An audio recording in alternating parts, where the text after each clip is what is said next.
There is a city in the middle of the Pacific Ocean, built upon the water itself. You are going there now. You are in a boat, a small boat, open-hulled and low in the water, sliding across a lagoon so still it might be glass. It is dawn, the very earliest dawn, when the sky above you is not yet blue but something more uncertain, something between the last grey of night and the first pale suggestion of gold. The air is warm, astonishingly warm. This is the deep tropics, 6 degrees north of the equator, where the temperature barely changes from season to season. Where the air is always soft, always heavy with moisture, always carrying the faint, sweet scent of salt and green growing things and the deep, mineral breath of the open sea. Your boat moves without effort. There is no engine, just a man at the stern with a long paddle, dipping it into the water with a rhythm so steady it seems mechanical, though it is anything but. This is a rhythm learned from a father who learned it from his father who learned it from his father before that, a rhythm passed down through more generations than anyone has bothered to count. The paddle enters the water. The paddle leaves the water. A small swirl of phosphorescence trails behind each stroke. The last ghosts of bioluminescent plankton fading with the dying night. The boat glides forward. The lagoon barely registers your passing. And then you see it. Rising from the water ahead of you, dark against the paling sky, a wall, not a cliff, not a natural formation, a wall built by human hands, made of stone so dark it appears almost black in this light. Long, straight columns of stone stacked one upon another in a pattern that looks impossible, like enormous logs laid in a cabin frame, crisscrossed at the corners. Except these are not logs, they are stone, basalt, volcanic rock, each column 5-sided, 6-sided.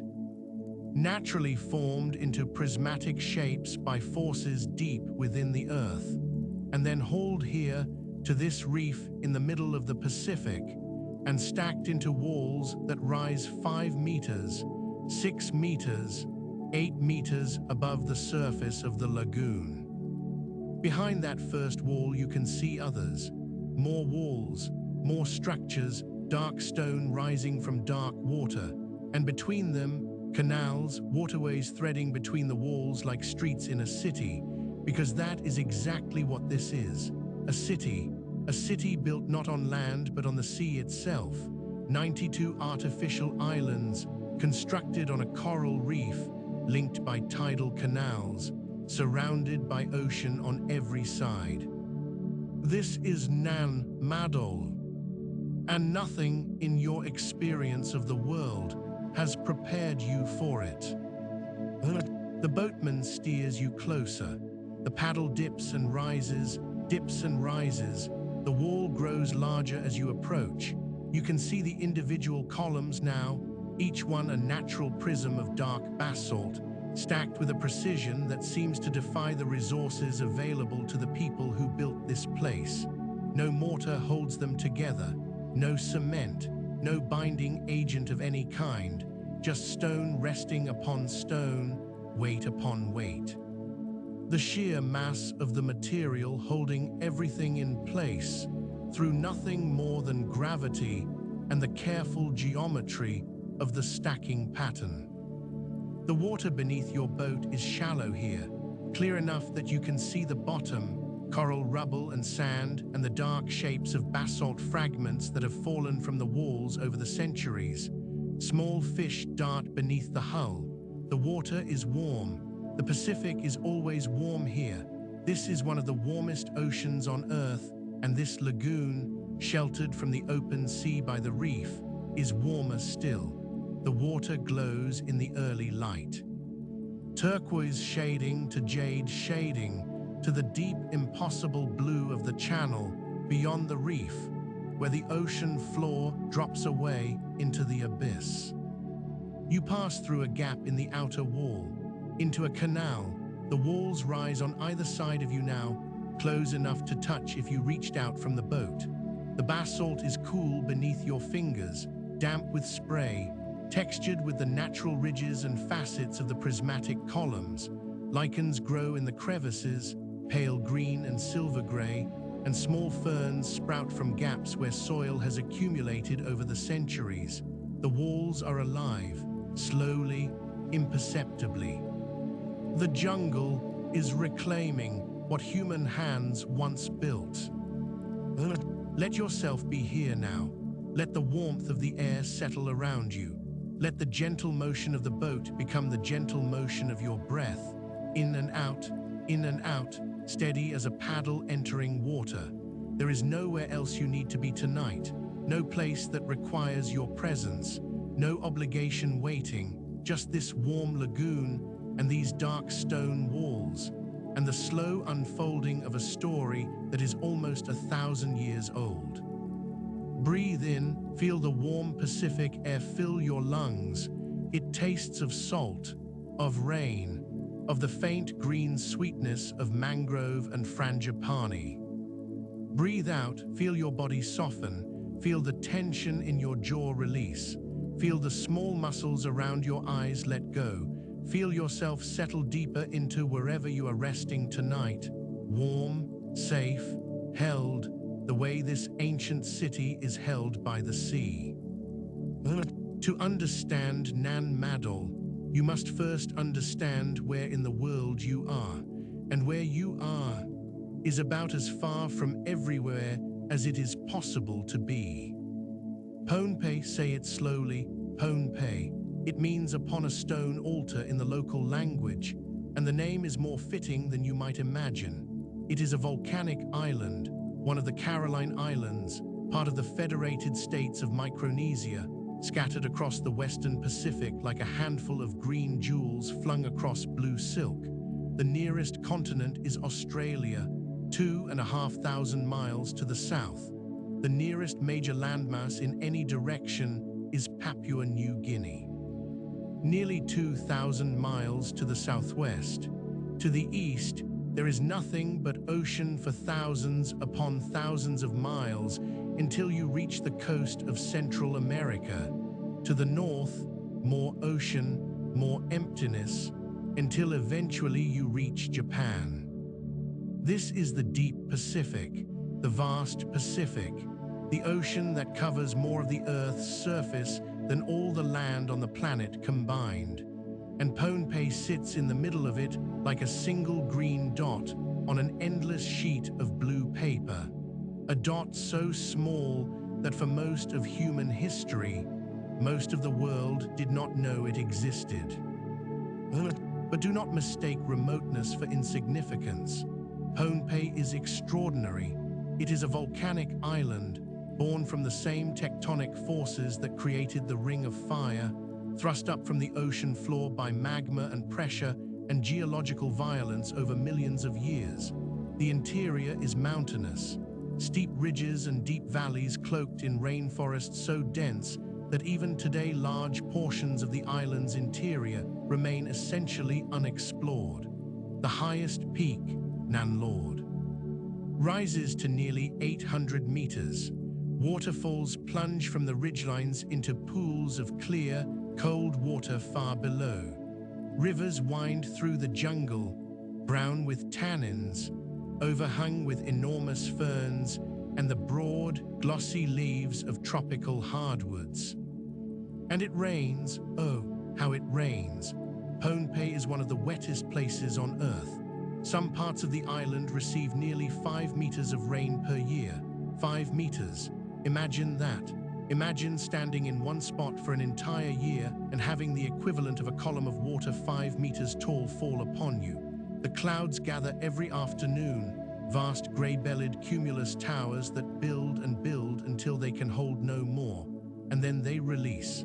The rain comes not in drops, but in sheets. In walls, in solid curtains of water that turn the air white and fill every river and stream to bursting within minutes. The sound of it on the forest canopy is like standing beneath a waterfall. It is one of the great sounds of the natural world. And then, as quickly as it began, it stops. The clouds break apart. The sun returns. Steam rises from every surface, the forest shimmers, and the cycle begins again. The island is surrounded by a barrier reef, a coral rampart encircling the land, creating a lagoon between the reef and the shore. This lagoon is shallow, warm, sheltered from the open ocean swells. It is turquoise in the shallows and deep blue in the channels. Fish move through it in their thousands, their tens of thousands.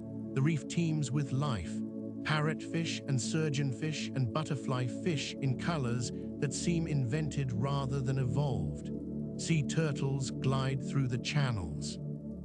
Reef sharks patrol the outer edge where the lagoon meets the open sea, and in the shallows, on the reef flats where the water is barely knee-deep at low tide. Sea cucumbers lie on the sand like dark, sluggish sausages, filtering the water, cleaning the reef, performing their ancient and unglamorous duty. The people who have lived on Pohnpei for thousands of years understood this reef. They understood its moods and its rhythms. They knew which channels were safe and which were treacherous. They knew where the fish gathered and when. They knew the tides, not just the daily rise and fall, but the monthly cycles, the spring tides and the neap tides, the way the water moved differently during the full moon than during the new. They were navigators, the people of Micronesia, the people of this vast oceanic world, were among the greatest navigators in human history, long before the compass, long before the sextant, long before the chronometer or the GPS satellite.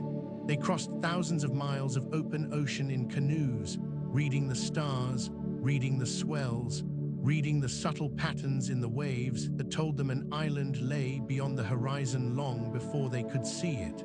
They read the flight paths of birds, the color of the clouds, the temperature of the water, the pattern of debris on the surface. Every piece of information the ocean offered, they took it in, interpreted it, used it to find their way across the largest and most featureless expanse on the surface of the earth. These were not primitive people stumbling across the ocean by luck. These were scientists, engineers, masters of a technology so sophisticated that modern sailors struggle to replicate it. Their navigation charts, made from sticks and shells and coconut fiber, encoded wave patterns and island positions with remarkable accuracy.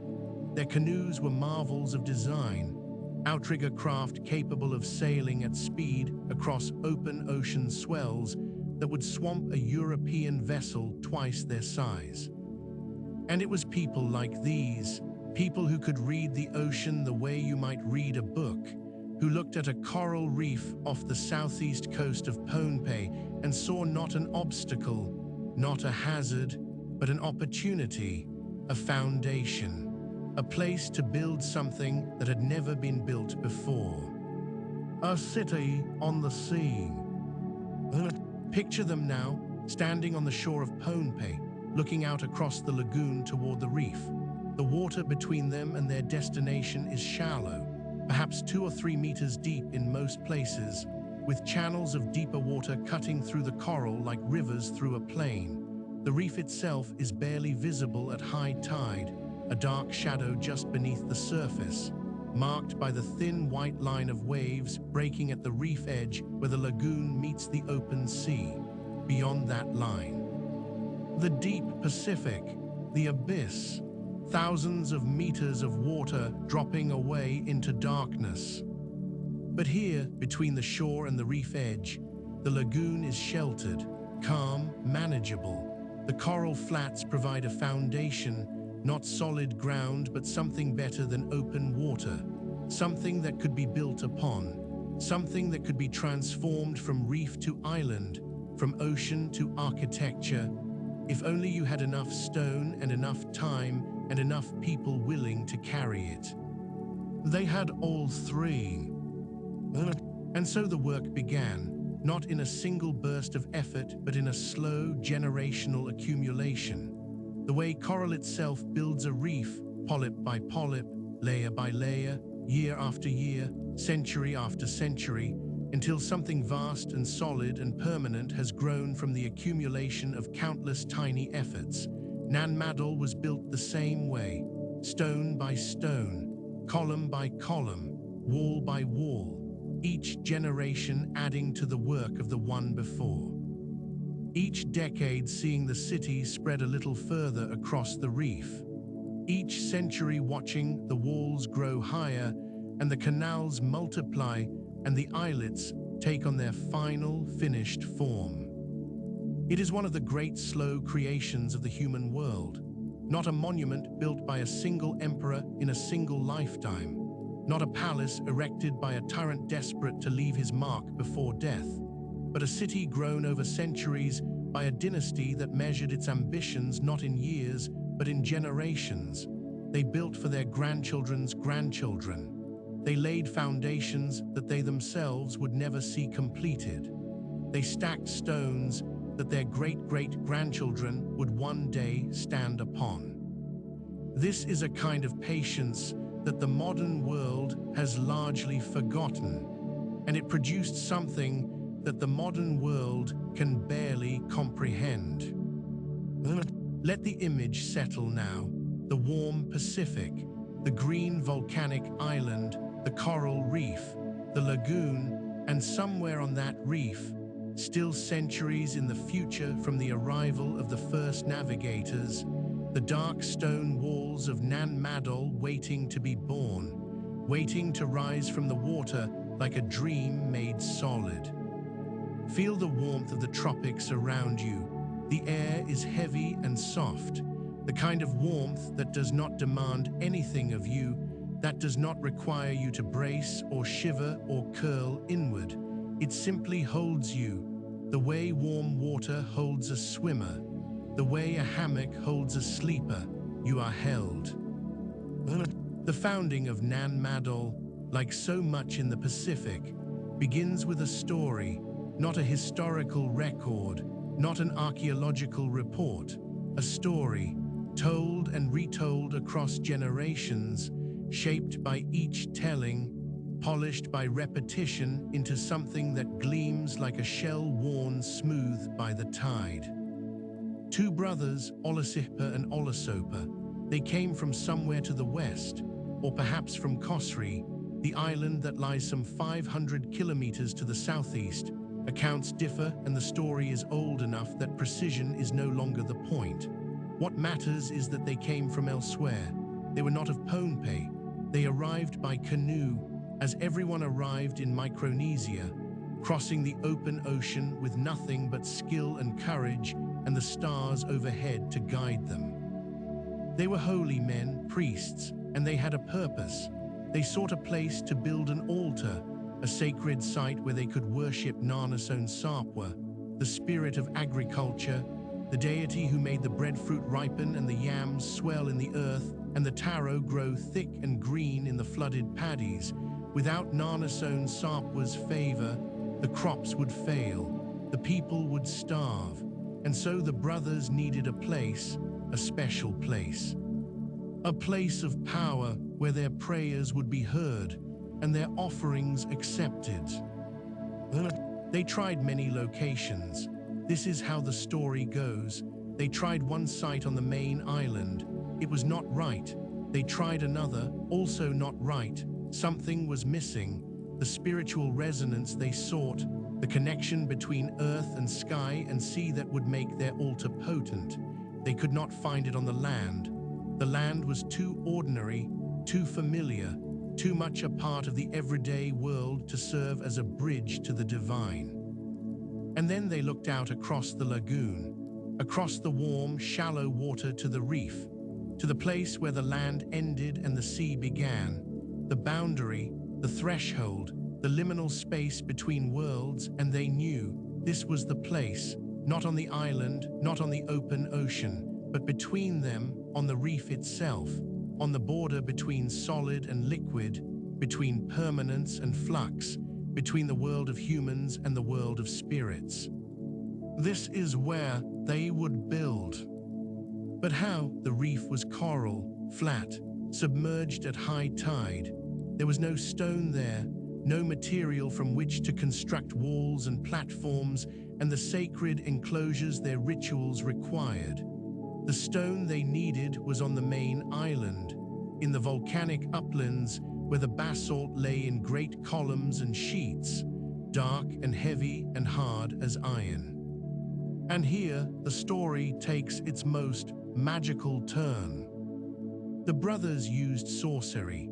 They spoke words of power, incantations passed down from the gods themselves, and the great basalt columns rose from the quarries and flew through the air, flew across the jungle, across the lagoon, settling into place on the reef as gently as birds alighting on a branch, column after column, thousands of them, tens of thousands, flying through the air like dark arrows, landing precisely where the brothers directed them, stacking themselves into walls and platforms and enclosures, as though the stone itself understood the design and wished to participate in its own construction. It is a beautiful story, and like all beautiful stories, it contains a truth even if the details are not literally accurate. The truth is this: the construction of Nan Madol was so extraordinary, so far beyond what should have been possible for a small island society with no metal tools, no wheels, no pulleys, no draft animals, that the people who inherited it could explain it only through magic. When you see the walls, when you see the scale of what was built, you will understand why. The brothers completed their altar.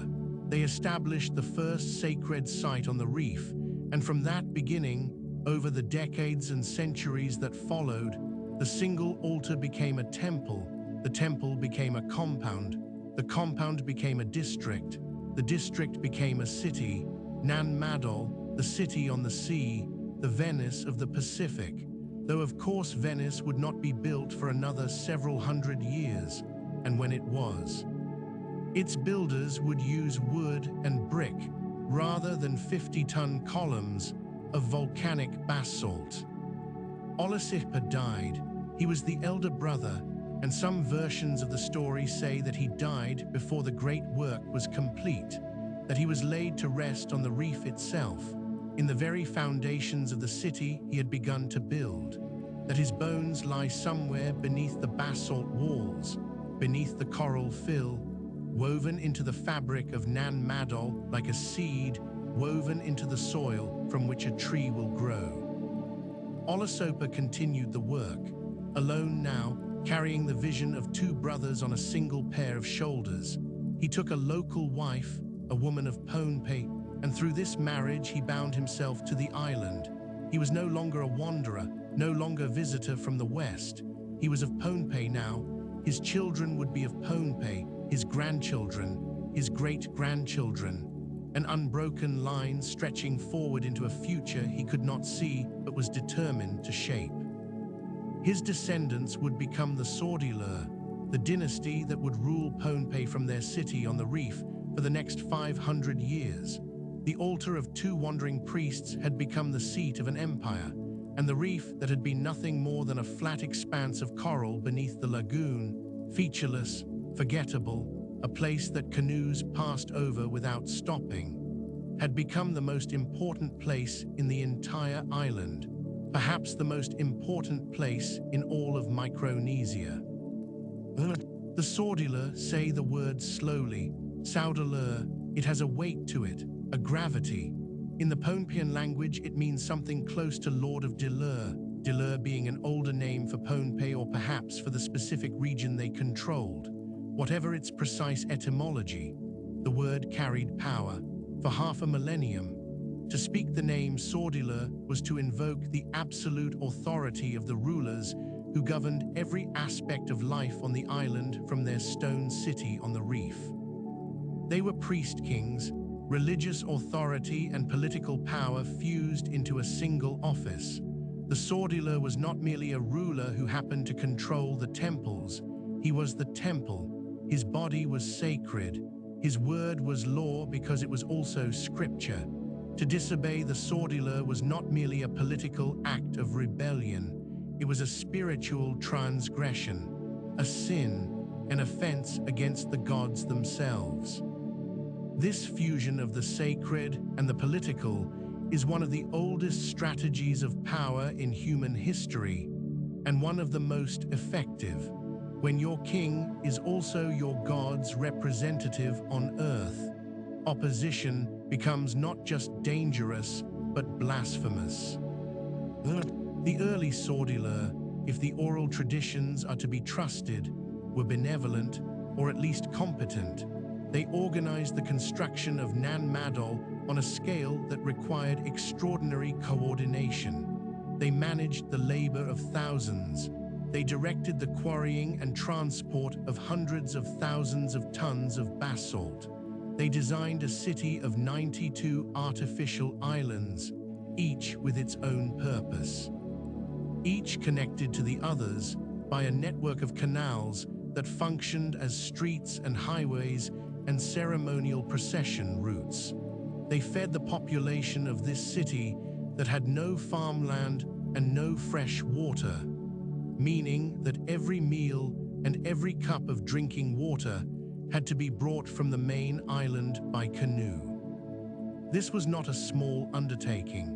It was not the work of a few enthusiastic masons building a shrine. It was a civilization-scale engineering project, sustained over 3 centuries of construction, requiring levels of organization and resource management that rival anything achieved in the ancient world. And it happened here, on a small island in the remote Pacific, far from the great river valley civilizations of Mesopotamia and Egypt and the Indus, far from the monumental builders of Mesoamerica, far from anywhere. But power does strange things to dynasties. The Saudeleur who built Nan Madol as an act of devotion and service gradually became Saudeleur who maintained it as an instrument of control. The taxes grew heavier, the demands for labor became more frequent and more onerous. The people of Pohnpei were required to bring tribute to Nan Madol, food, building materials, labor for construction and maintenance, and the tributes were no longer requests, they were commands. Refusal was met not with negotiation, but with punishment. The religious ceremonies that had once been a source of communal meaning became tools of intimidation. The Saudeleur controlled access to the sacred sites. They controlled the rituals. They controlled the priesthood. If you wished to communicate with the gods, to ensure a good harvest, to pray for a safe voyage, to honor your dead, you had to go through the Saudeleur, and the Saudeleur would require something in return. Generation by generation, the dynasty became more isolated, more suspicious, more cruel. The later Saudeleur are remembered in oral tradition as tyrants. They demanded offerings of food that left the common people hungry. They imposed taboos that restricted where people could fish and what they could eat. They punished dissent with exile or death. The city on the Reef, which had been built as a place of worship and community, became a place of fear. A citadel from which an increasingly paranoid ruling class exercised increasingly arbitrary control over the population of the island. And the people of Pohnpei endured. For generations they endured, because when your ruler claims divine authority, when challenging the king means challenging the gods, resistance requires not just courage, but a kind of spiritual audacity that is extraordinarily rare. You must be willing to believe that the established order is wrong, that the priests are lying, that the gods do not support the tyrant who claims to speak for them. And that is a terrifying belief to hold, because if you are wrong, you have condemned not just your body, but your soul. Let that thought settle, let it drift. You do not need to hold it. You do not need to solve it. Just let it float, like a leaf on the surface of the lagoon, turning slowly in the current, moving without effort toward whatever destination the water chooses. But now let us turn to the thing itself, the city, the stones, because whatever the politics and the legends and the spiritual dimensions of Nan Madol, it is the engineering that stops you in your tracks. It is the sheer physical reality of the place that makes your breath catch and your mind stutter. Basalt, the stone of Nan Madol, is basalt, volcanic basalt, born in the deep interior of the earth, in the magma chambers beneath Pohnpei's volcanic peaks, where molten rock pooled and cooled and contracted over millions of years. And here is the remarkable thing about basalt. When it cools slowly, under certain conditions of temperature and pressure and chemical composition, it contracts not randomly but geometrically. It forms columns, regular prismatic columns. Most commonly hexagonal, 5-sided or 6-sided or occasionally 7-sided. As neat and precise as if they had been shaped by a mason's chisel rather than by the blind mathematics of cooling rock. You have seen this phenomenon before, perhaps without knowing it.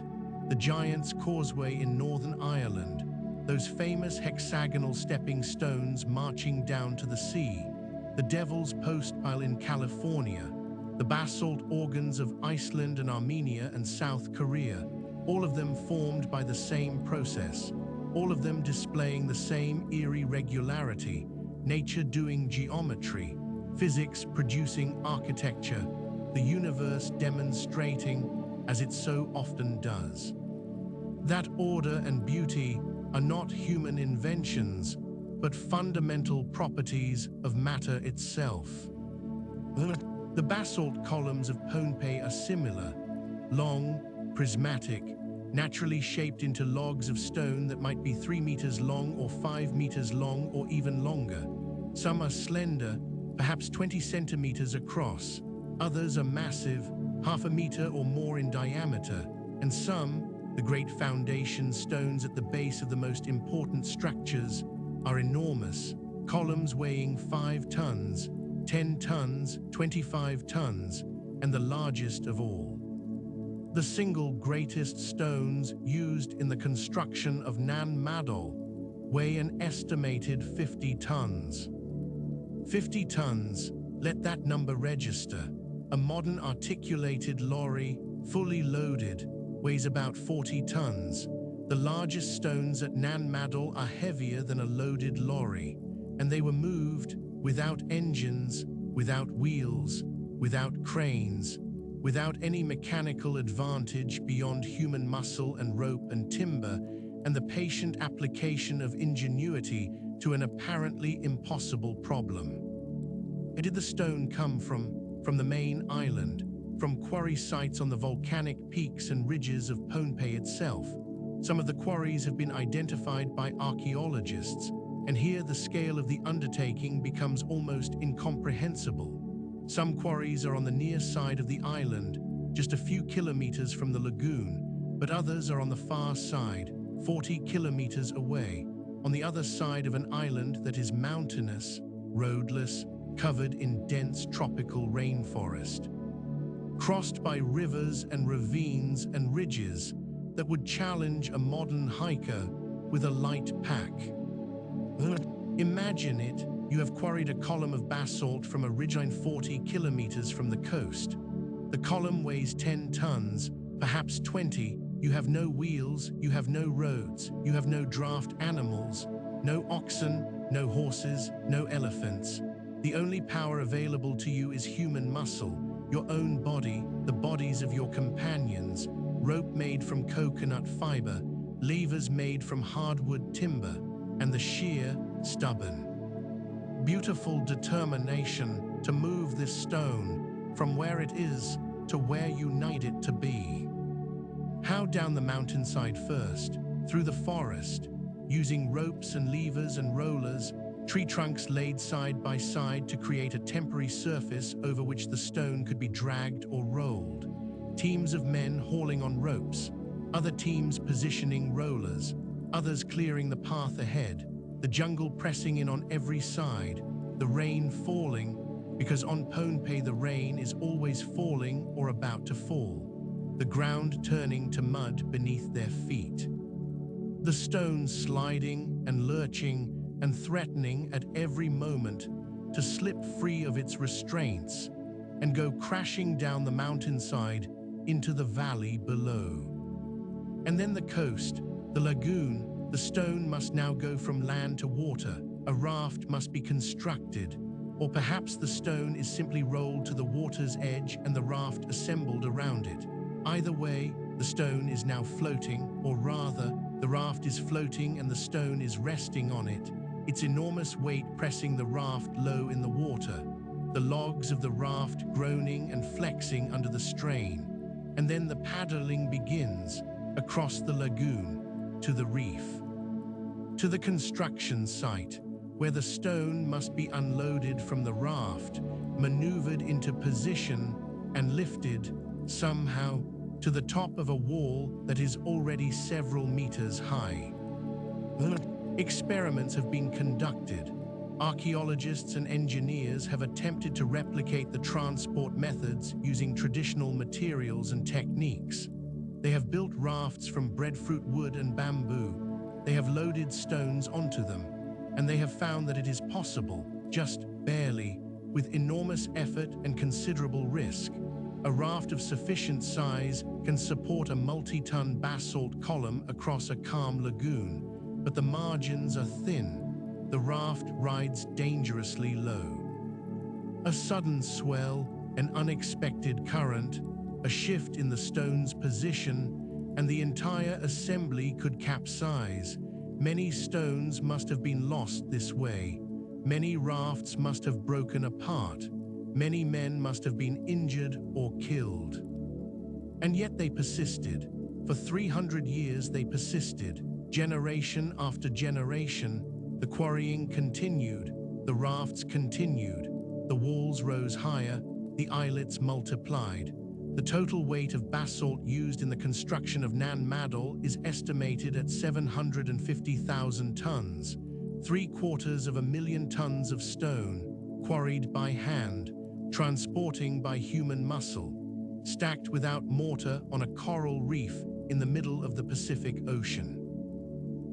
Think about that number once more, 750,000 tons. To put it in context, the Great Pyramid of Giza, the largest of the Egyptian pyramids, contains roughly 6 million tons of stone. Nan Madol contains about 1/8 of that amount, but the Great Pyramid was built by a civilization of millions, with access to a navigable river for transport, with flat desert terrain for dragging stones, with the full resources of the richest empire in the ancient world.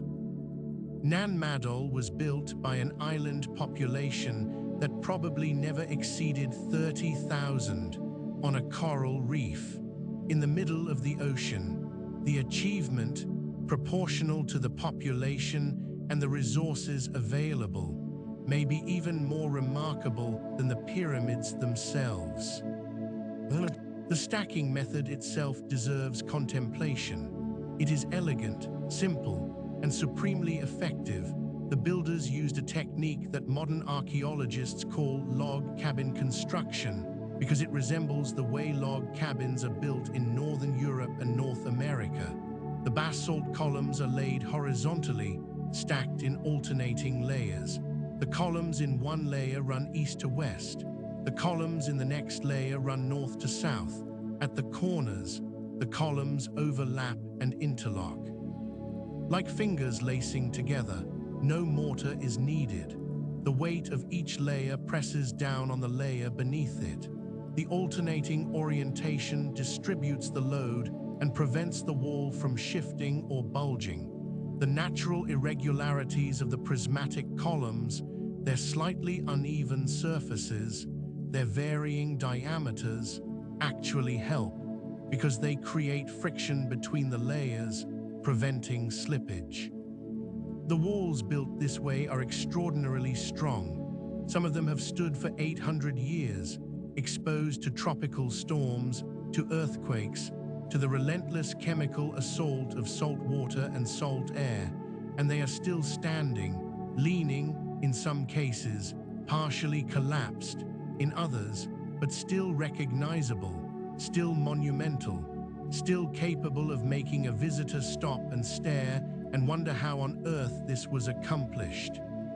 Some walls are modest, 2 or 3 meters high, but the most impressive walls, the walls of the great ceremonial enclosures, rise to 8 meters, 8 meters of stacked basalt columns, 5 meters thick at the base, tapering slightly as they rise. To stand at the base of such a wall is to feel very small. The dark stone rises above you, block after block after block, each one placed there by human hands. Each one carried from the mountain and floated across the lagoon and heaved into position by people whose names are lost, but whose work endures. Between the walls, the builders packed coral rubble, crushed coral and sand and gravel, dredged from the reef and piled into the gaps between the outer and inner wall faces. This fill material served multiple purposes. It provided stability, preventing the walls from toppling inward. It raised the ground level above the high tide mark, creating platforms that remained dry even when the lagoon flooded the canals. And it provided a relatively flat surface for the buildings and courtyards and ceremonial spaces that occupied the tops of the artificial islets. The islets themselves vary in size. Some are small, perhaps 30 meters across. Others are much larger, covering half a hectare or more, and each one was purpose-built. This was not random construction, not a haphazard accumulation of stone. This was planned, designed, each islet had a function. Each was placed deliberately within the overall layout of the city. The canals between them were not accidental gaps, but intentional waterways, sized and oriented to allow canoe traffic. Aligned with the tidal flow, so that the twice-daily rise and fall of the Pacific would flush the canals and keep them navigable. Feel the rhythm of the water now. The tide is coming in. You can sense it. A gentle increase in the water level around your boat. A subtle strengthening of the current flowing through the canal. The Pacific breathes in and out twice each day, and the city breathes with it. Water rises, water falls. The canals fill and empty. The dark walls emerge and submerge. It is the heartbeat of Nan Madol, this tidal rhythm, and it has been beating for 8 centuries. Close your eyes for a moment. Listen, the water against the basalt, a soft, liquid sound, lapping and gurgling and whispering, the tiny clicks of crabs moving across the stone, the distant call of a reef heron somewhere on the outer wall, the creak of your boat as it shifts in the rising current. These are the sounds of Nan Madol. They have not changed. Whatever empires have risen and fallen, whatever dynasties have ruled and been overthrown. The water still moves through these canals the way it moved when the first stone was laid upon the reef. Let us walk the city now. Let us visit the islets. Let us see what the Saudeleur built upon their artificial islands and try to understand, across the gulf of 800 years, what this place meant to the people who made it. The city is divided into 2 main sectors. To the northeast, Madol Powe, the upper city, the sacred precinct, the mortuary sector. This is where the dead were honored, where the rituals of death and remembrance were performed, where the remains of the Saudeleur and their highest-ranking subjects were interred in stone-walled tombs. Madol Powe faces the open sea.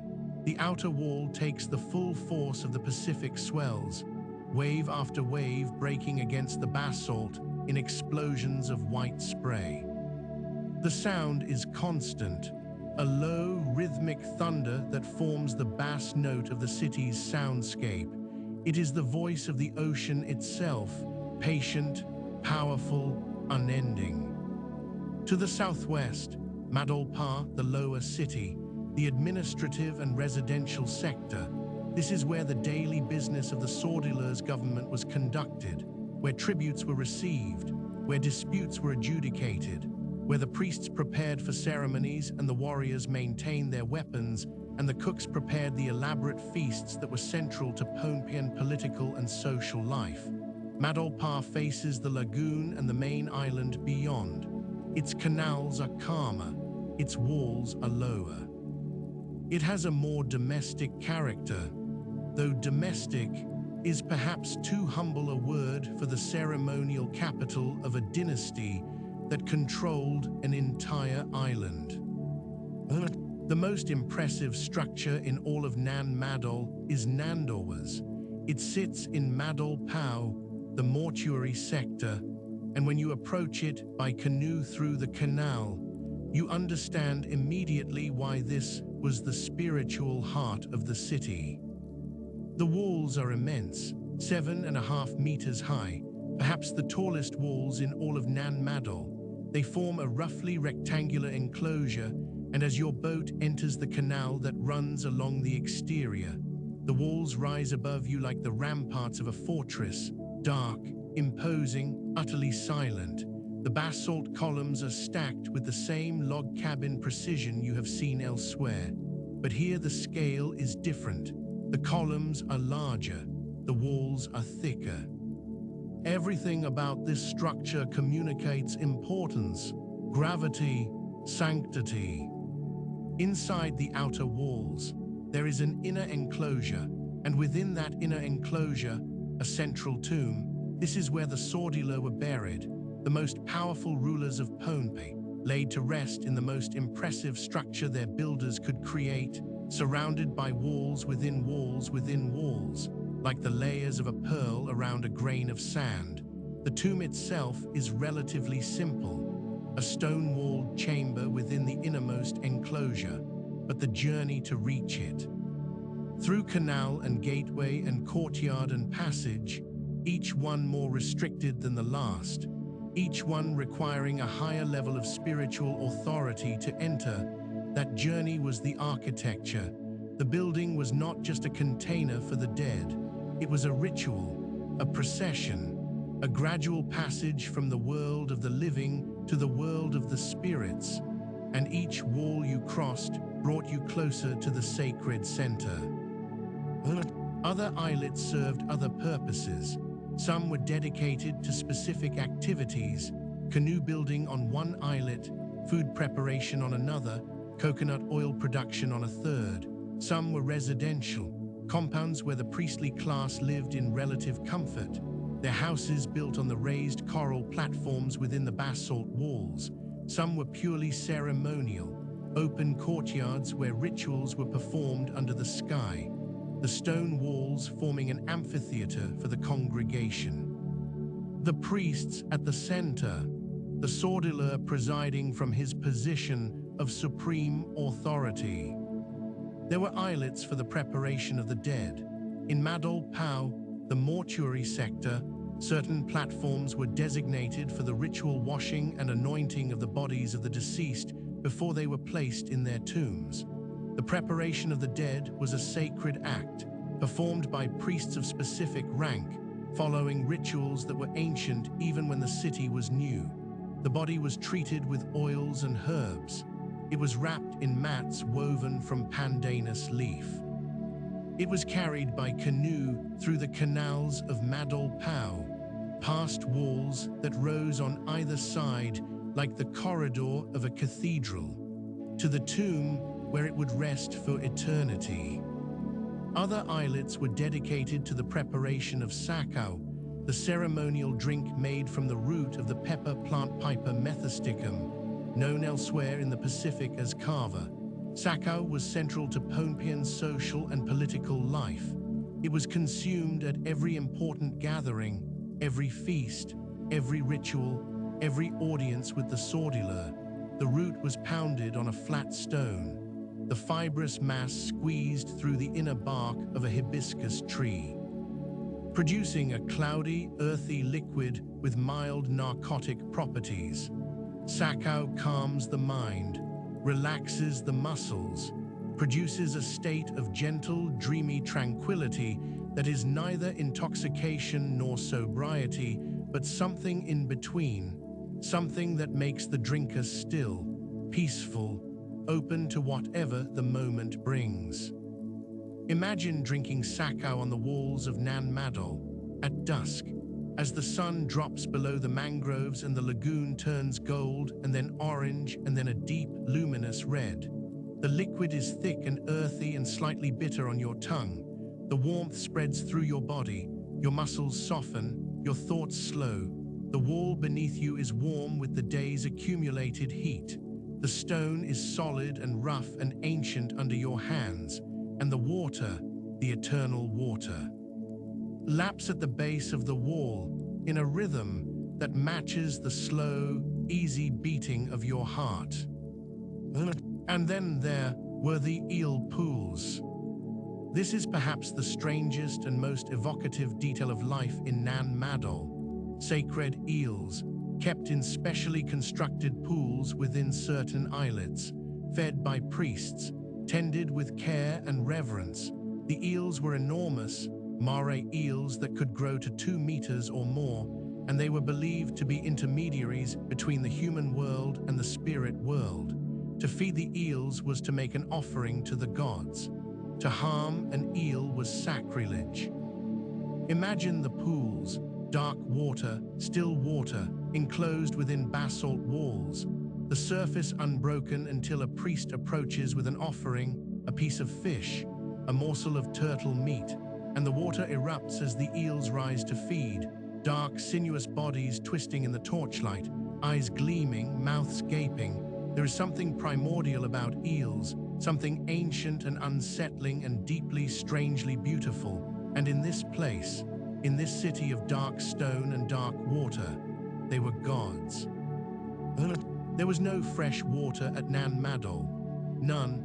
The coral reef upon which the city was built offered salt water and nothing else. Every drop of drinking water had to be brought from the main island in containers carried by canoe. Think about that. A city of hundreds, perhaps thousands, of inhabitants, and not a single well, not a single spring, not a single source of the one resource that every human being needs every single day to survive.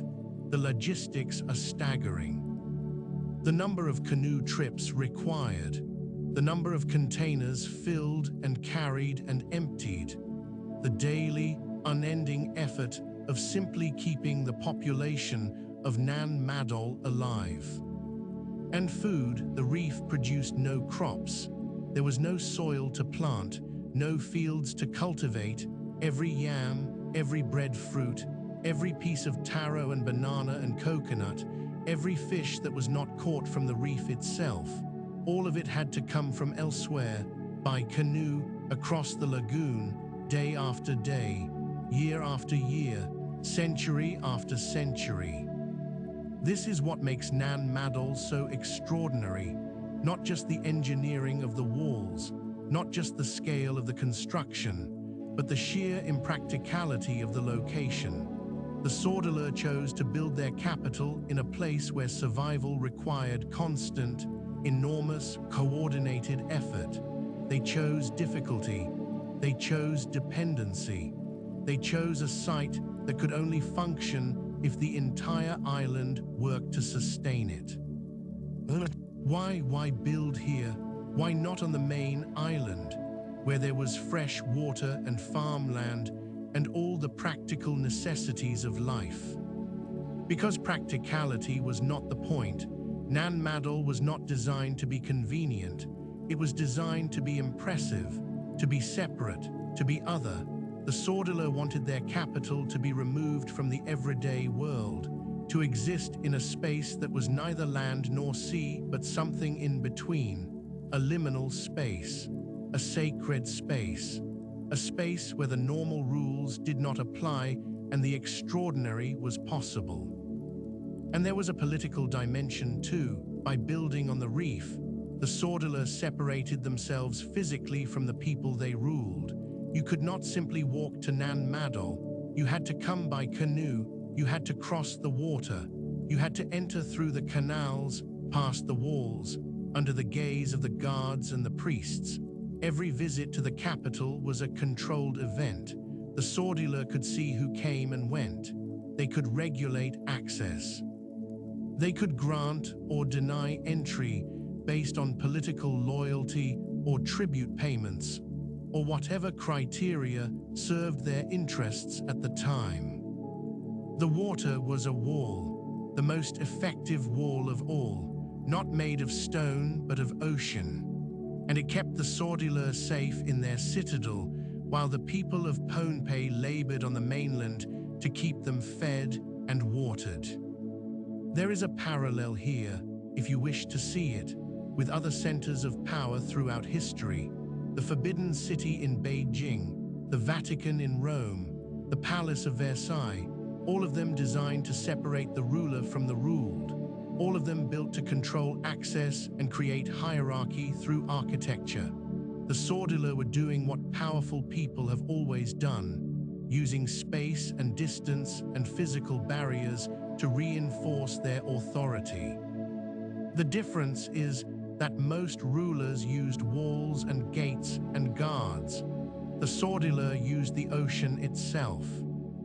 And there is something elegant about that, something clean, something almost admirable in its audacity. To look at the Pacific and think, yes, that is my moat, that will do, you must cross the ocean to reach me. And when you arrive on my terms, in my canals, inside my walls, surrounded by my priests and my warriors and my sacred eels. You are a guest or a supplicant or a prisoner, but you are never an equal, not here, not in my city on the sea. Let yourself rest now for a moment. Let the complexity of politics and power drift away. You do not need to understand the motivations of long-dead kings tonight. You need only to be here, in the warm air, on the quiet water, surrounded by dark stone and the sound of the tide. The sun is higher now. The dawn has given way to morning. The light falls through gaps in the mangrove canopy and dapples the water of the canal with coins of gold. Your boat has drifted to a stop in a quiet inlet, sheltered on 3 sides by basalt walls, the 4th side open to the lagoon. The water here is perfectly still, a mirror. The walls are reflected in it so precisely that it is difficult to tell which is the wall and which is the reflection. Stone above, stone below, and between them. A thin, shimmering boundary of light. A fish breaks the surface, a small silver fish leaping for an insect, and the splash sends ripples outward in concentric circles that disturb the reflection for a moment, causing the walls to shimmer and bend and dance, before the water stills again and the mirror reassembles itself. One splash, one small fish, and then silence. Breathe slowly, feel the warmth of the sun on your skin. It is gentle at this hour, not yet the full tropical blaze of midday, just a warm golden caress, the kind of warmth that invites sleep, that makes the eyelids heavy, that turns the mind to slow, drifting thoughts, thoughts without edges, thoughts that blend and merge like watercolors on wet paper. A dragonfly passes, iridescent, its wings catching the light and scattering it into tiny flashes of blue and green and gold. It hovers above the surface of the canal for a moment, its wings a blur of motion too fast for the eye to track, and then darts away, gone, moving with a precision and a speed that seems impossible for something so small and so delicate. And then another follows, and another, a small squadron of dragonflies patrolling the canal. Hunting mosquitoes and midges in the warm morning air.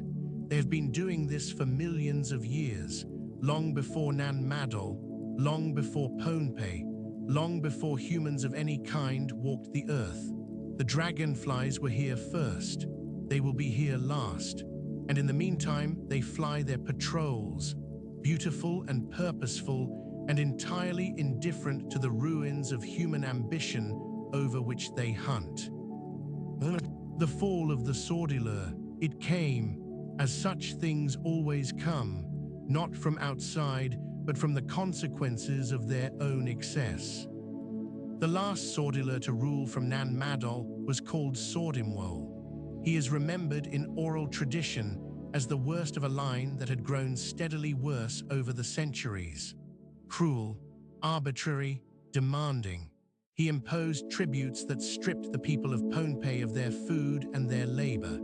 He enforced taboos that controlled where people could go and what they could do with a rigidity that left no room for the normal business of living. He punished disobedience with a brutality that had long since passed from justice into sadism. The people suffered, they endured. They had endured for generations, but endurance has a limit, and Sorcerer-kings found it.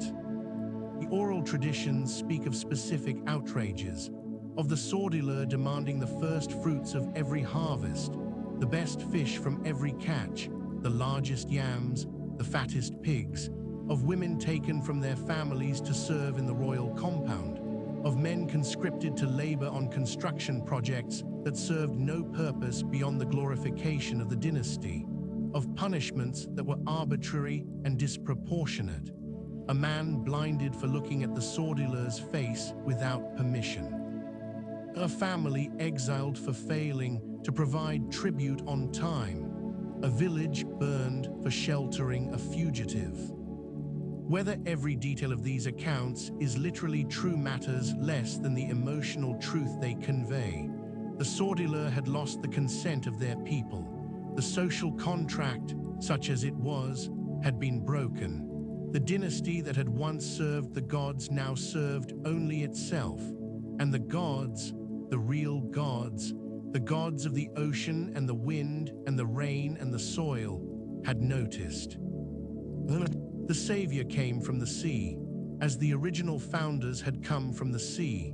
As everything in Micronesia comes from the sea, his name was Isoclecal, and like the brothers Olosohpa and Olosohpa before him, he came from elsewhere, from Sorcery, the island to the southeast, a warrior, a leader, a man whose very name would become a byword for liberation in Pohnpeian history. The story of Isoclecal's invasion is part history and part legend, and after 400 years, the two are so thoroughly intertwined that separating them is neither possible nor particularly useful. What the oral tradition tells us is this: Isoclecal gathered warriors. He built canoes. He sailed from Sorcery to Pohnpei. He landed on the island, and he challenged the Saudeleur. The details of the conflict vary by telling. Some versions describe a single great battle. Others describe a longer campaign of skirmishes and sieges. Some say Isoclecal used magic, that he possessed spiritual power that could counter the dark sorcery of the Saudeleur. Others emphasize his military skill and the loyalty of his followers, but all versions agree on the outcome. Sorcerer-kings was defeated. The last Saudeleur fell. The dynasty that had ruled Pohnpei for 500 years from its city on the Reef was overthrown in a day, or a week, or a month. The exact duration hardly matters when measured against the centuries of tyranny that preceded it. Isoclecal did not destroy Nan Madol. He occupied it. For a time, the city on the Reef continued to function as the ceremonial center of Pohnpei, but Isoclecal established a new system of government, the Nan system, in which the island was divided into chiefdoms, each governed by a chief whose authority was balanced by a second chief, a system of checks and balances that prevented the concentration of power that had made the Saudeleur so dangerous. And gradually, over the decades and centuries that followed, Nan Madol declined, not through conquest, not through catastrophe, through simple, gentle, inevitable neglect. The new rulers of Pohnpei had no need of a city on the Reef. They governed from the main island. They lived where the water was fresh and the soil was fertile. Nan Madol, magnificent, impractical, extraordinary Nan Madol, was slowly abandoned. The priests left, the warriors left, the sacred eels untended. Slipped out through the canals and into the open lagoon. The canoes that had once thronged the waterways grew fewer. The tribute that had sustained the city stopped arriving, and the jungle, patient as only the jungle can be, began its long, slow work of reclamation. Mangroves first, their roots creeping into the canals, reaching down through the water to anchor in the coral rubble below. Mangroves are extraordinarily tenacious. They can grow in salt water, they can grow in coral, they can grow in the crevices between basalt columns, their roots finding purchase in gaps that seem too narrow for anything to survive. And once they are established, once their root systems have taken hold, they are almost impossible to remove. They grow and spread and tangle, creating a dense, dark, impenetrable thicket that chokes the canals and covers the walls and turns a city of open waterways and grand vistas into a labyrinth of green. Other plants followed, ferns, vines, tropical shrubs. The seeds arrived by wind or by bird or by the tide itself, settling in the cracks between the basalt columns, germinating in the thin layer of soil that accumulated in the joints, sending roots down into the walls, splitting the stone with the slow, irresistible force of growth. Trees grew from the tops of walls. Roots draped down the exterior like curtains. The dark stone vanished beneath a covering of green so thick that the walls themselves became invisible. Within a century of its abandonment, Nan Madol was a ruin. Within 2 centuries, it was a ghost. Within 3, it was a legend. The people of Pohnpei knew it was there. They told stories about it. They warned their children away from it, because the spirits of the Saudeleur were said to haunt the ruins, angry and vengeful and dangerous in their abandonment. The place acquired a taboo, a spiritual prohibition. It was not a place to visit, not a place to explore. It was a place to avoid. Fishermen steered their canoes around it rather than through its canals. Children who wandered too close were called back with sharp warnings. The name Nan Madol was spoken carefully, respectfully, the way one speaks the name of a dead relative whose spirit might still be listening. And the mangroves grew thicker, and the silt accumulated in the canals, and the walls, unrepaired, unmaintained, slowly gave way to the forces that had been working against them since the day the first stone was stacked.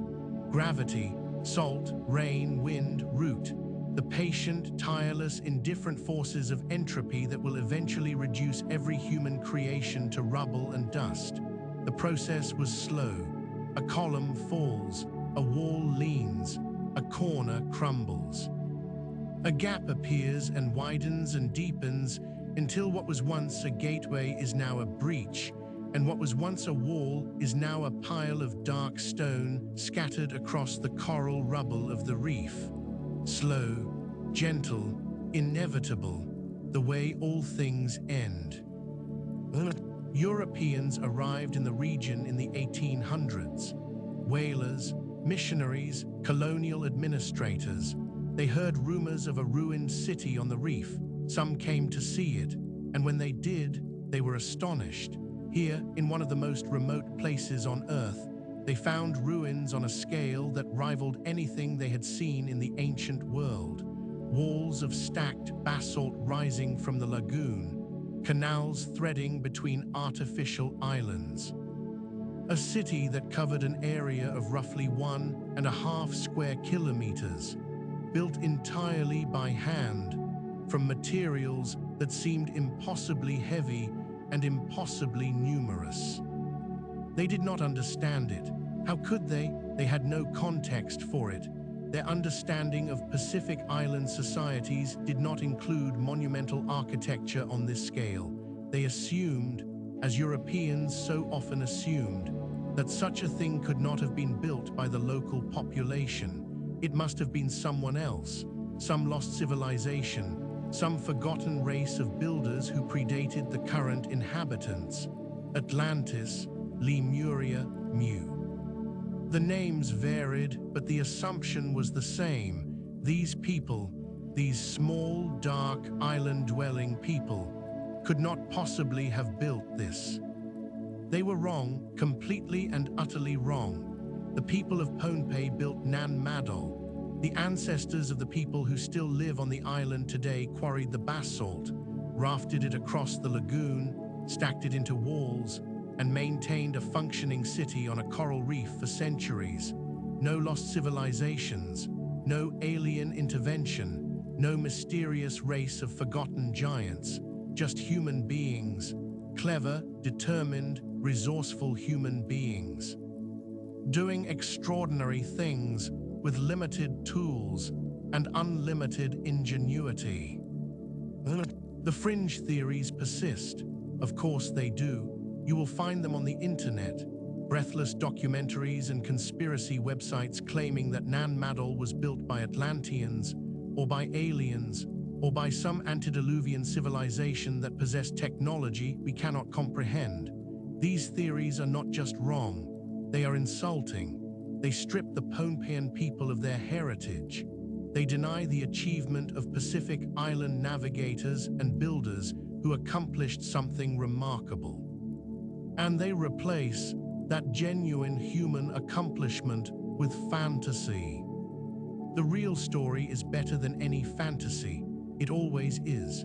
The real story is of a people who read the stars and crossed the ocean and found a reef and said, here we will build, with nothing but our hands and our minds and the stone of our island and the strength of our purpose. And they built something that still stands 800 years later in one of the harshest environments on Earth. That is not a story that needs aliens to make it impressive. That is a story that is impressive precisely because it is human. Genuine archaeological work continues, patient, methodical, unglamorous. Researchers from universities in the Pacific, in Australia, in the United States and Japan have spent decades mapping the site, dating the construction phases, analyzing the basalt to trace it back to its quarry sources, studying the oral traditions and comparing them to the physical evidence. And what they have found is consistent and clear. Nan Madol was built over a period of roughly 300 years. Beginning around 1200 AD and reaching its greatest extent by about 1500 AD, the basalt came from quarries on Pohnpei itself. The labor was provided by the island's population under the direction of the Saudeleur Dynasty. The construction techniques, while extraordinary, are consistent with the technology available to Pacific Island societies of the period. There is no mystery here, or rather, the only mystery is the one that confronts us everywhere in the ancient world. How did they do so much with so little? And the answer is always the same. Time, skill, organization, determination, the willingness to spend generations on a single project. These are the engines of monumental architecture. They always have been. From the pyramids to the cathedrals to the walls of Nan Madol, human ambition, sustained over centuries, is the most powerful construction tool ever devised. But let us not be angry tonight. Tonight is not for argument. Tonight is for rest, for the quiet contemplation of something beautiful and strange and very, very old. Let the debates and the theories and the controversies drift away like clouds over the lagoon. They will be there in the morning. They do not need your attention now. What needs your attention now is this: the feeling of warmth around you, the softness of the air, the sound of the water, the slow, easy rhythm of your breathing, in and out like the tide, like the lagoon, like the Pacific itself, breathing in and out against the reef, twice a day, every day, for millennia. In 2016, Nan Madol was inscribed on the UNESCO World Heritage List. It was recognized as a site of outstanding universal value, a place of such significance to the cultural heritage of all humanity that it warrants protection and preservation for future generations. This was a milestone, a recognition that what the Saudeleur built on this reef was not merely a local curiosity, but a global treasure. One of the great architectural achievements of the medieval world, one of the most remarkable engineering feats in human history. But the inscription came with a caveat. Nan Madol was simultaneously placed on the list of World Heritage in danger because the same forces that have been at work since the city was abandoned, the mangroves, the siltation, the relentless encroachment of the tropical environment, continue to threaten the site. The canals are silting up, the mangrove roots are splitting the walls, the basalt columns, so carefully stacked 8 centuries ago, are being prized apart by the slow, patient force of biological growth. Conservation is difficult, the site is remote, resources are limited. The Federated States of Micronesia is a small nation, one of the smallest in the world, with limited funds and limited technical capacity for large-scale archaeological conservation. International support has been offered and some has been delivered, but the challenge remains enormous. Nan Madol is not a single building that can be stabilized with scaffolding and mortar.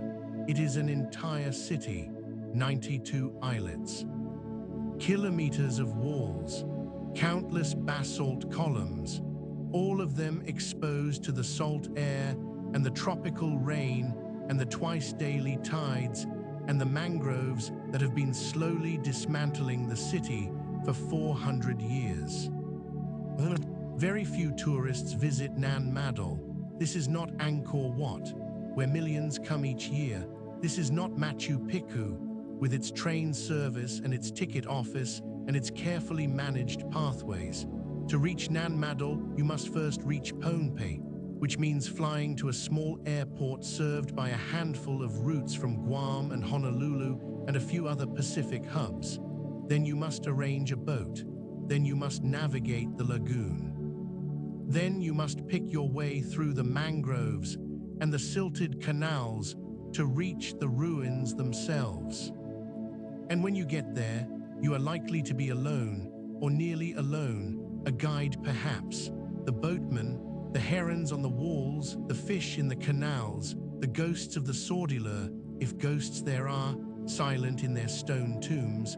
That is all. No crowds, no souvenir shops, no audio guides, just the ruins and the water and the jungle and the sky. There is something precious about that. In a world where every notable place is photographed and catalogued and reviewed and rated on a 5-star scale, there is something precious about a place that remains, for the most part, unknown, unvisited, undisturbed. The people of Pohnpei know it is there. Their oral histories are the best guide to its meaning. Their stories, passed from grandparent to grandchild, carry knowledge that no archaeological survey can replicate. The stones are the bones of the city. The stories are its soul. And perhaps, in a way that the modern conservation movement is only beginning to understand, this remoteness is its own form of protection. The sites that attract millions of tourists, the Colosseum, the Parthenon, the Great Wall, they are preserved by attention but also damaged by it.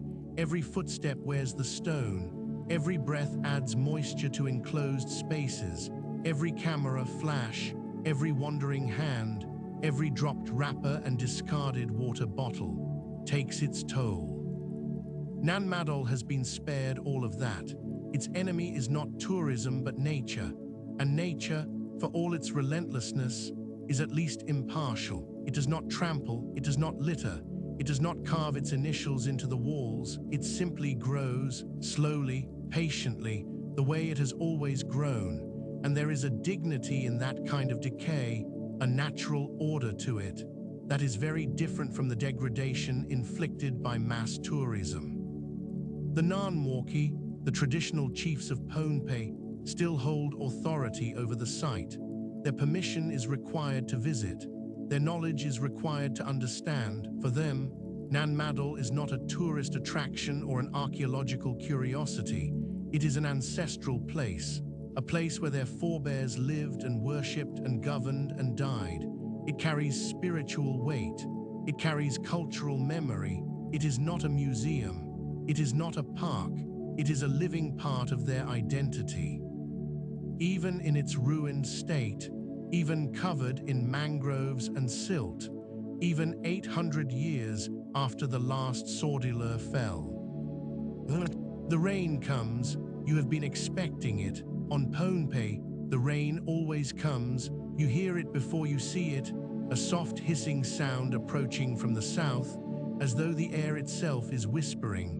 Then the first drops, warm, heavy, landing on the surface of the canal with soft, percussive sounds, plop, plop, plop, like fingers tapping gently on a drum. Then more, the hissing grows louder. The drops become a shower. The shower becomes a downpour, and suddenly the air is white with water. The walls of basalt, barely 3 meters away on either side of your boat, become shadows, outlines, suggestions of solidity in a world that has become entirely liquid. The rain falls on the canal, and the canal erupts in a million tiny fountains, each raindrop kicking up a small crown of water that catches the light for an instant before collapsing back into the surface. The sound is extraordinary, a constant, enveloping roar, not harsh or aggressive, but full and rich, and somehow deeply comforting. It is the sound of the world being washed clean. The rain is warm. This is not the cold rain of northern latitudes. This is tropical rain, bath warm, body warm. It falls on your skin and you do not flinch. You do not seek shelter. There is no need. The warmth of the air and the warmth of the rain are almost identical, and the sensation of being rained upon here is not unpleasant but soothing, like standing beneath a shower, like being baptized by the sky itself. The water rises in the canal, the tide and the rain together, filling the space between the basalt walls, creeping up the dark stone, covering the lichens and the ferns that have colonized the lower courses. The surface of the water is chaos, a million impacts per second, turning it into a frenzy of splashes and ripples and tiny waves that collide and interfere and create patterns of almost mathematical complexity. It is beautiful if you were to film it in slow motion. Each drop a perfect sphere falling through space, each splash a perfect crown of water rising and falling. You would see geometry in motion, physics as art, the rain as architecture. And then it stops. As suddenly as it began, it stops. The hissing fades, the last drops fall, the air clears, and the world is new, washed, rinsed, every color brighter, every surface gleaming. The basalt walls are wet and black, and they shine in the returning sunlight like polished obsidian.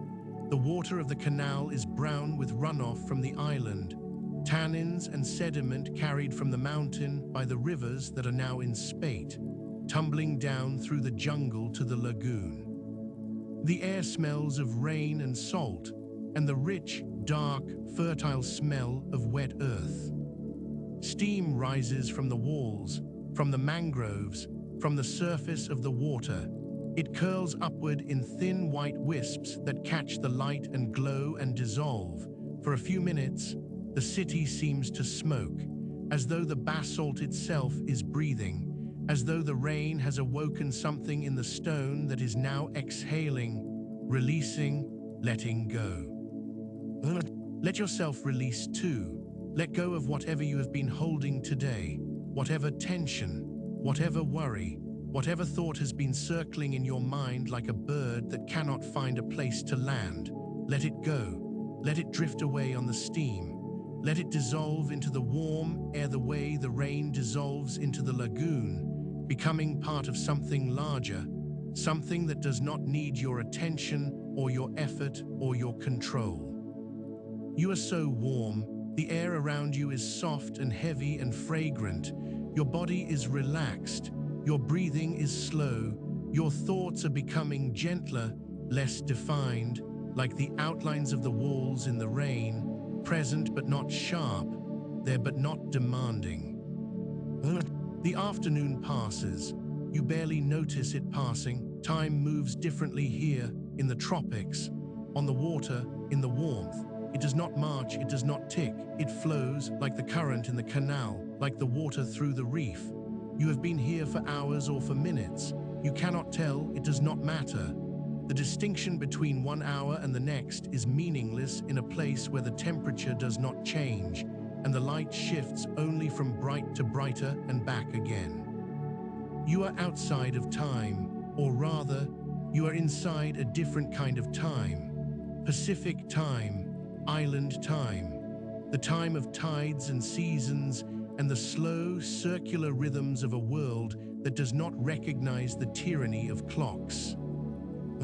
Night comes quickly in the tropics. There is no long twilight here, no lingering dusk. The sun drops to the horizon, touches the water, and sinks. The transition from day to night takes minutes. The sky goes from blue to gold to orange to red to purple to a deep, luminous dark that is not quite black but something richer, something that holds the memory of color within it, the way the sea holds the memory of waves. The stars appear, not gradually, the way they appear in cities, one by one through the light pollution. Here they appear suddenly, dramatically, as though someone has pulled a curtain aside to reveal them. And there are so many more than you are accustomed to seeing. The sky is thick with them, dense with them. The Milky Way stretches across the vault of the heavens in a broad, luminous band, not the faint suggestion you might see from a suburban garden, but a blazing river of light. Bright enough to cast shadows, bright enough to read by if the print were large enough. These are the stars the Micronesian Navigators used. These are the stars that guided Olosohpa and Olosohpa to Pohnpei. These are the stars that Isotcleckle followed when he sailed from Sorcery to overthrow the Saudeleur. For thousands of years, the people of the Pacific have looked up at this sky and found in it not just beauty but information, not just wonder but direction. The stars were their map, their compass, their GPS. And they read that map with a fluency and a precision that modern astronomers still find remarkable. The moon rises, nearly full tonight. It clears the mangroves on the eastern wall of the canal and hangs above the ruins like a lantern. Silver light pours down. The basalt walls, so dark in daylight that they seem to absorb light rather than reflect it, now take on a faint silver sheen. The wet surfaces gleam. The canals become mirrors of molten silver. The shadows are deep and black and absolute. The contrast between moonlight and shadow so extreme that the city appears to be made not of stone, but of light and darkness in equal measure. The tide is high. The water has risen since the rain. The canals are full, brimming, the surface level almost touching the tops of the lower walls. The current is gentle but steady, a slow, persistent flow of water through the channel, driven by the tide and the subtle pressure differentials between the lagoon and the open sea beyond the reef. The current makes small sounds as it passes the basalt columns, gurgles, whispers, soft, liquid articulations that are almost but not quite words. If you listen long enough, in the right state of mind, in the drowsy, half-conscious state between waking and sleeping, you might almost believe the city is speaking, murmuring, telling its story to the moon. Somewhere in the darkness, in one of the pools within the ruins, something moves, a ripple on the surface, a slow, sinuous disturbance in the still water, an eel, one of the sacred eels, or the descendant of a sacred eel, generations removed from the animals the priests once tended, but still here, still living in the pools and canals of Nan Madol, still moving through the dark water with that ancient, undulating grace that is unlike the movement of any other creature on earth. The eel does not know the history of this place. It does not know about the Saudeleur or Isoclecal or the legends of flying stones. It knows only the water, the temperature, the current, the presence or absence of food, the dark, safe spaces between the basalt columns where it rests during the day, the open canals where it hunts at night. Its world is entirely sensory, entirely immediate, entirely free of the human need to understand and explain and remember. There is something restful about that, something enviable, to exist entirely in the present moment, to have no past and no future, to know nothing beyond the water and the dark and the slow, easy rhythm of swimming. The eel moves through the canal, a shadow among shadows, and you watch it go, and you feel your own thoughts begin to move with that same slow, easy rhythm, without effort, without direction, just drifting. The sound of the Pacific is the oldest sound in the world, older than the mountains, older than the continents, older than life itself. The ocean has been making this sound, waves breaking on reefs, water running through channels, the deep subsonic pulse of the open sea, since there was water on this planet, since the first rain fell on the first hot rock and pooled and gathered and grew into the first ocean. That was 4 billion years ago, 4 billion years of waves, 4 billion years of tides. 4 billion years of this sound, this patient, constant, infinitely repetitive sound that has been the background music of the earth since before there were ears to hear it.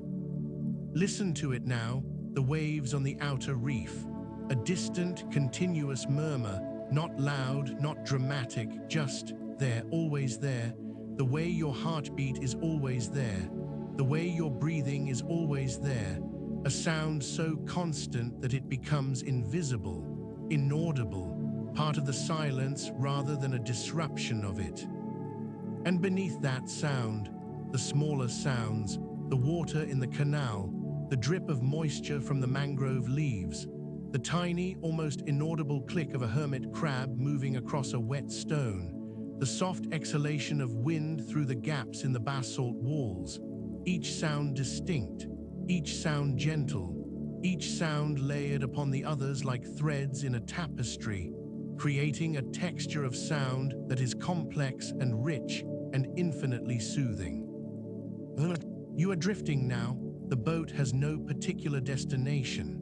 The tide is carrying you, slowly, through the canal, past wall after wall of dark stone, past openings that lead to other canals, to other islets, to pools where the water is perfectly still and the stars are reflected so clearly that the sky seems to exist both above and below you. You are floating between two skies, two oceans of stars, and it is no longer clear which is the real sky and which is the reflection. Perhaps both are real, perhaps neither is. Perhaps the distinction does not matter in a place like this, where the boundary between solid and liquid, between land and sea, between the world of the living and the world of the spirits, has always been more permeable than elsewhere. The moonlight falls on the tomb of Nandorwas. The great walls, the highest in the city, are silver-edged and shadow-filled. The central enclosure, where the Saudeleur lie in their stone chambers, is hidden from view behind the inner walls. You cannot see the tombs, but you know they are there, the rulers of 500 years, lying in darkness, surrounded by basalt, surrounded by water, surrounded by the city they built and the ocean they could not control. They are sleeping, have been sleeping for centuries, in the most elaborate bed chambers ever constructed on a Pacific island, walls 7.5 meters high to guard their rest, an entire city to mark their passing, and the ocean, endlessly rocking them, the way the ocean rocks everything eventually, the way it will rock you tonight. A cloud crosses the moon, the light dims, the walls fade, the reflections in the canal blur and darken. For a few moments, everything is shadow, the city disappears. You are floating in darkness, on warm water, in the warm air, hearing nothing but the sound of the tide and the distant ocean and your own breath. And then the cloud passes, the moonlight returns, and the city reassembles itself around you, wall by wall, canal by canal, islet by islet, like a memory slowly returning after sleep. The basalt gleams, the water shines, the stars reappear in the canal below you. A breeze moves through the ruins, so gentle you barely feel it, just a slight stirring of the air, a breath of coolness against your skin that is welcome in the warm night. The breeze carries sounds, the soft rustle of mangrove leaves, the faint creak of a branch adjusting to the wind, the whisper of air moving through the gaps between the basalt columns, producing a low, barely audible tone, like someone blowing very gently across the mouth of a bottle. Each gap is a different size. Each produces a slightly different note, and if you listen very carefully, with the kind of deep, quiet attention that comes naturally in the hours between midnight and dawn, you can hear the walls singing, not a melody, not a tune, just a collection of soft, sustained tones, overlapping and blending, rising and falling with the breeze, creating a sound that is part wind and part stone and part imagination. The ancients must have heard it too, on nights like this, when the wind was gentle and the tide was quiet and the only sounds were the sounds the city made for itself. They must have stood on these walls and listened to the stones singing and believed, perhaps rightly, that the voices of the spirits were speaking through the basalt, that the gods of the reef were murmuring their approval, that the dead, resting in their tombs in Nandowas, were whispering to the living through the crevices in the wall. It is not a frightening sound, it is not eerie or unsettling, it is simply present, like the sound of your own breathing, like the sound of your own pulse, something that exists at the very edge of perception, noticed only when everything else falls silent, and then only if you are listening for it. You are listening for it now, and you hear it, and it is beautiful. Think of the builders now, not the Saudeleur, not the kings and the priests, the builders, the men and women whose names no one remembers, who quarried the basalt and dragged it down the mountain and floated it across the lagoon and lifted it into place on the walls. Think of their hands, calloused, strong, dark with sun, gripping the ropes, guiding the stones, pushing and pulling and heaving and straining, day after day, year after year. Until the work was done, and another wall stood, and another islet rose from the reef. They did not build for glory. They built because they were told to build, because the Saudeleur demanded it, because their society required it, because the gods, or so they were told, desired it, but in the act of building, in the physical labor of lifting stone and stacking it, they created something that outlasted the gods and the kings and the priests and the entire social order that had commanded their labor. The Saudeleur are gone. The dynasty is dust. The political system that justified the construction has been defunct for 4 centuries, but the walls remain, the stones remain, the work of those forgotten hands endures. There is a lesson in that, if you want one, but you do not need a lesson tonight. You need only rest. You need only drift. You need only let the warm water and the warm air and the silver moonlight carry you, gently, slowly, into the deep and peaceful dark. The night deepens, the moon climbs higher, the shadows shorten. The canals of Nan Madol are rivers of silver light, winding between the dark walls, connecting islet to islet, pool to pool, ruin to ruin. The city is at its most beautiful at night. The damage, the collapse, the mangrove encroachment, the siltation, none of it is visible in the moonlight. The city looks whole, complete, as it must have looked 800 years ago. When the canals were full of canoes, and the walls were hung with torches, and the sound of chanting carried across the water from the temples of Madol Powe. A night heron stands on the wall above you, motionless, its grey-blue plumage ghostly in the moonlight, its eye fixed on the water below, waiting, patient. It is the most patient of birds, the night heron. It can stand for an hour without moving, waiting for a fish to pass beneath it, waiting for the precise moment to strike, and then, so fast your eye cannot follow, the beak plunges into the water and comes up with a silver flash of fish. The heron tilts its head back, swallows, resumes its vigil. The whole sequence takes perhaps 2 seconds, and then the waiting begins again. Your eyelids are heavy now, the warmth, the motion, the soft sounds of water and wind, everything conspires to draw you downward into that gentle floating space between waking and sleep. You do not resist. There is nothing to resist. There is only the drifting, the slow, easy drift of the boat through the canal, the slow, easy drift of your thoughts through the darkness. The walls pass by, dark stone on either side. You could reach out and touch them, but you do not. Your hands are resting, your arms are resting, your whole body is resting, heavy and warm and still, as though you yourself are made of basalt, dense and solid and perfectly at peace. The Frangipani, you smell it now, that sweet, heavy tropical fragrance, drifting from somewhere on the main island, carried across the lagoon by the lightest of breezes. Frangipani in the moonlight. It is one of the great scents of the Pacific, sweet but not cloying, rich but not heavy. It enters your awareness and then recedes, and then returns, and then recedes again, carried on the breath of air that moves through the canals. Each time it reaches you, it is slightly different.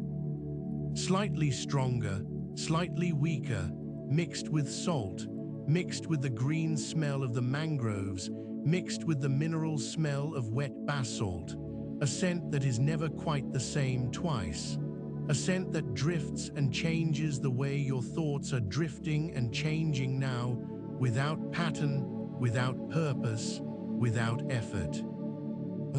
The sacred eels are sleeping now, in their pools, in the dark water behind the basalt walls, their long bodies coiled among the stones, their breathing slow, their eyes half closed.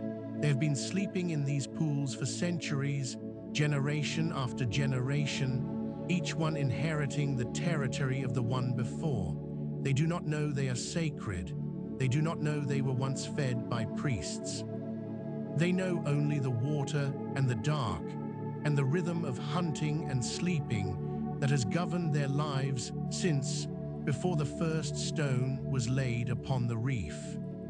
Sleep as the eels sleep, in dark water, in warm darkness, coiled and still and safe. The lagoon is so quiet now, so impossibly quiet. The sounds that remain are not interruptions of the silence, but textures within it. The gentle lap of water against stone, the occasional soft plop of a fish breaking the surface, the distant, barely perceptible, rumble of waves on the outer reef, so far away and so constant that it has become part of the background, part of the fabric of the night itself. These sounds do not break the silence, they furnish it. They give it depth and dimension and warmth. A silence without sound is empty. A silence with these sounds is full, rich, complete, like a room that is empty of people but furnished with comfortable chairs and soft lamplight and the scent of something pleasant, not vacant but inviting, welcoming, a silence you could live in. And you are living in it now, breathing it in with each slow breath, feeling it settle around you like warm water, feeling it seep into the spaces between your thoughts, filling the gaps, smoothing the edges, softening everything until your mind is as still and reflective as the canal in which your boat is floating. The boat has stopped moving, or perhaps it is still moving, so slowly that the movement is imperceptible. You cannot tell. The water is so still, the air is so still, everything is held in a perfect equilibrium. The boat on the water in the canal between the walls on the reef in the lagoon in the ocean on the earth in space, turning slowly, silently through the dark. You are part of that equilibrium now. Your body is part of it. Your breath is part of it. The slow, steady rhythm of your heart is part of it. You are not separate from this place. You are not a visitor. You are woven into it. The way the moonlight is woven into the water. The way the silence is woven into the stone. You belong here. You have always belonged here, in this warm darkness, in this ancient stillness. In this place where the water meets the stone, and the stone meets the sky, and everything is one. The tide is turning, you can feel it, the slightest change in the current, a gentle pull toward the open sea as the lagoon begins to empty. The water level is dropping, millimeter by millimeter, so slowly that you cannot see it happening, but you can sense it. The canal is breathing out. The city is exhaling, releasing the water it held at high tide, letting it flow back through the channels and over the reef and out into the vast, dark, patient ocean. This has happened every night for 800 years. This tidal breath, this nightly release. The city fills, the city empties, the water comes, the water goes, and the basalt walls stand, unmoved, unchanged, holding their ground against the eternal rhythm of the sea. You are so close to sleep now, so close. The boundary between waking and dreaming is thin here, thin as the surface of the water, thin as the moonlight on the basalt. You could cross it without noticing. You could slip from one state to the other the way the tide slips through the canals, quietly, naturally, without resistance or effort. Let it happen. There is nothing to hold on to, nothing to keep you here. The story is told. The city is sleeping. The eels are sleeping. The herons have folded their wings and tucked their heads beneath them. The moon is high and bright and utterly silent. The stars are reflected in the water, and the water is as still as glass, and the glass is as dark as the space between the stars. One last image. Hold it gently. Do not grip it. Just let it rest in your mind the way a leaf rests on the surface of still water. The city from above. If you could rise, weightless, above the canals and the walls and the mangroves, if you could look down upon Nan Madol from the height of the herons and the clouds, you would see it all at once. The 92 islets, the network of canals, the dark basalt walls like a grid, a pattern, a labyrinth of stone on the silver water, the great enclosure of Nandoras at the heart of the mortuary sector, the smaller compounds of Madol to the southwest, the outer walls facing the open sea, the inner channels winding through the complex like veins through a body, and all of it, every wall, every canal, every islet, held in the embrace of the lagoon, cradled by the reef, rocked by the tide, surrounded by the vast, warm, infinite Pacific. A city built on the sea, a city built by hands that have been dust for centuries, a city that the jungle is slowly reclaiming and the ocean is slowly dissolving and the rain is slowly washing away. But not tonight. Tonight it stands. Tonight the moonlight holds it. Tonight the tide flows through it.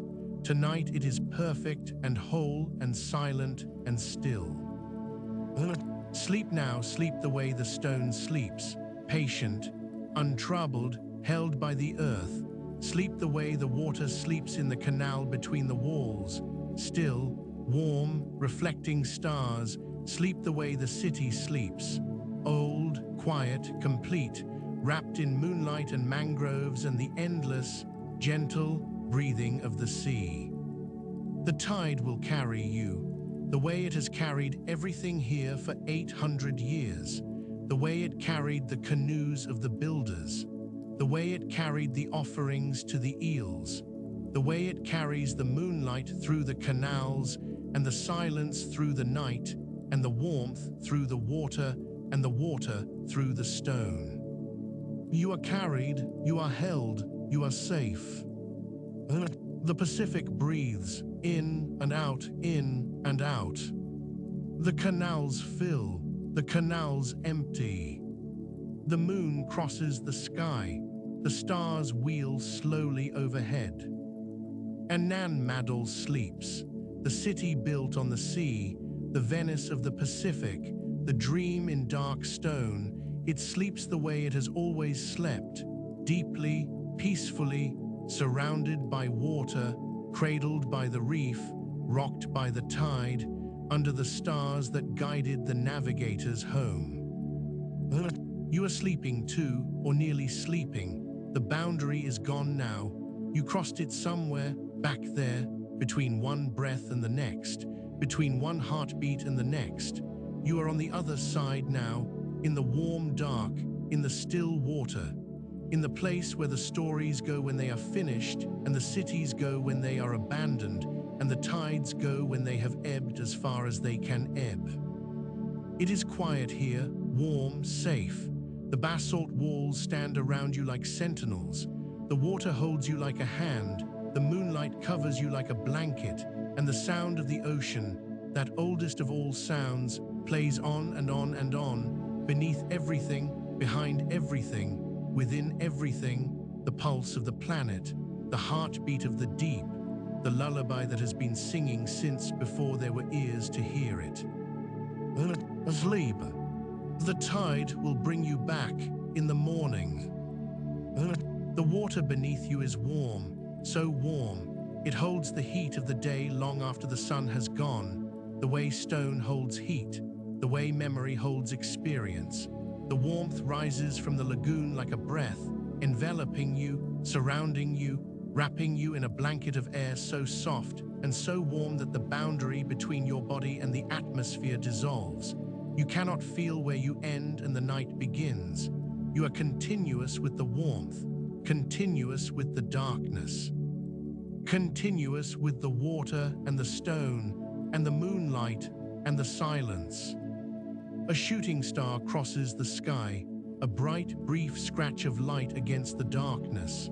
There and gone in less than a second, a tiny piece of rock, no larger than a grain of sand, burning up as it enters the atmosphere at 70,000 kilometers per hour. For a moment, it is the brightest thing in the sky, and then it is nothing, gone, consumed, leaving only a memory that fades as quickly as the light itself. The eels did not see it. The herons did not see it. The basalt walls did not see it. Only you and the moon and the ancient ocean.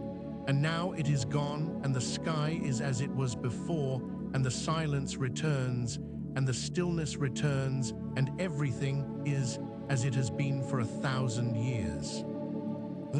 But there is no morning yet.